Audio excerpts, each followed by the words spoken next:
आज का मैं बात करूंगा दोस्तों ये प्रॉपर्टी टिप्स में,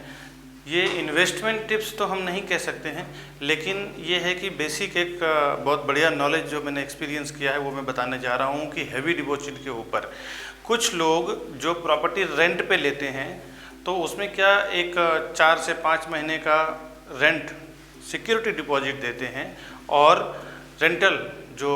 उस प्रॉपर्टी का रेंट होता है वो हर महीना पे करते रहते हैं। ये रेंट और डिपॉजिट का कंडीशन होता है। दूसरा एक हैवी डिपॉजिट का कंडीशन होता है, जो लोग के पास कुछ पैसे होते हैं और वो पैसे वो बैंक में रखने से अच्छा या एफडी में देने से अच्छा और रेंट भरने से अच्छा वो क्या करते हैं कि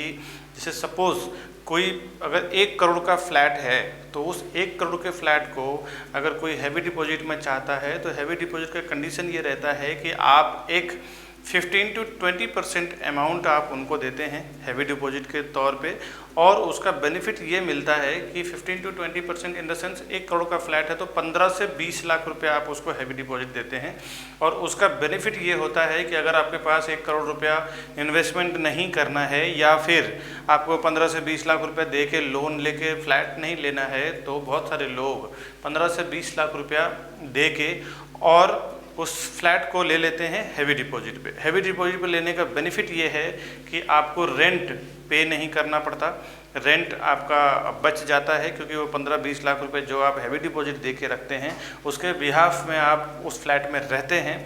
दूसरा बेनिफिट है कि आपको मेंटेनेंस भी पे नहीं करने को आता है, मेंटेनेंस भी ऑनर ही भरते हैं, जिनको जो 15 से 20 लाख रुपए आपसे यूज़ करने के लिए ले रहे हैं मेंटेनेंस भी वही पे करेंगे, आपका सिर्फ और सिर्फ लाइट बिल भरने को आता है दोस्तों। दूसरी बात, अगर आप हैवी डिपॉजिट पे प्रॉपर्टी ले रहे हैं तो उसके 2 डेंजरस पॉइंट हैं जो मैंने जो फेस किया है 2-4 क्लाइंट्स के साथ, 2-4 कस्टमर के साथ, वो मैं आपको बताने वाला हूँ कि कभी भी आप जब हैवी डिपॉजिट पे कोई प्रॉपर्टी ले रहे हो, कोई शॉप हो या कोई बंगलो हो, कोई रो हाउस हो, कुछ भी हैवी डिपॉजिट में सारी प्रॉपर्टी मिलती है, जिनको पैसे की ज़रूरत होती है वो हैवी डिपॉजिट में प्रॉपर्टी दे देते हैं। तो उसका एक बेनिफिट ये भी है, हैवी डिपॉजिट में लेके आप चाहें तो उसको रेंटल भी दे सकते हैं, रेंट पे भी दे सकते हैं, आपकी पूरी अथॉरिटी बन जाती है, उस प्रॉपर्टी को आप रेंट पे दे सकते हैं या खुद रह सकते हैं जब तक कि आपका वो पैसा ऑनर जिनका घर है वो आपको रिटर्न ना कर दें। और उसका एक नेगेटिव पॉइंट ये भी है कि आप हमेशा चेक करें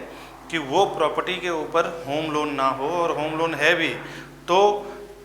क्लियर हो, उसका EMI टाइम टू टाइम पे किया गया हो। कभी कभी दोस्तों ऐसा होता है कि अगर EMI टाइम टू टाइम पे नहीं होता है तब दिक्कत ये आती है कि कई लोग हैवी डिपॉजिट लेके घर में स्थिरता से बैठ जाते हैं, बैंक वाले का EMI अगर पे नहीं किए तो बैंक वाले आ जाते हैं, और जो लोग हैवी डिपॉजिट पे रह रहे हैं उनके लिए वो तकलीफ़ का डिफ़िकल्ट का सब्जेक्ट बन जाता है, तकलीफ़ का विषय बन जाता है कि बैंक वाले आके प्रॉपर्टी सील कर देते हैं, फिर उनका 20 लाख रुपया फंस जाता है। जब तक वो बैंक ऑक्शन में प्रॉपर्टी जाता नहीं है या फिर जब तक वो प्रॉपर्टी सेल नहीं होता है तब तक उनको आए दिनों तकलीफ़ बैंक वाले देते रहते हैं, फ़ोन करते रहते हैं, आए दिनों आके घर में बैठ जाते हैं, धमकियाँ देते रहते हैं। तो कभी भी हैवी डिपॉजिट पे अगर प्रॉपर्टी लेना हो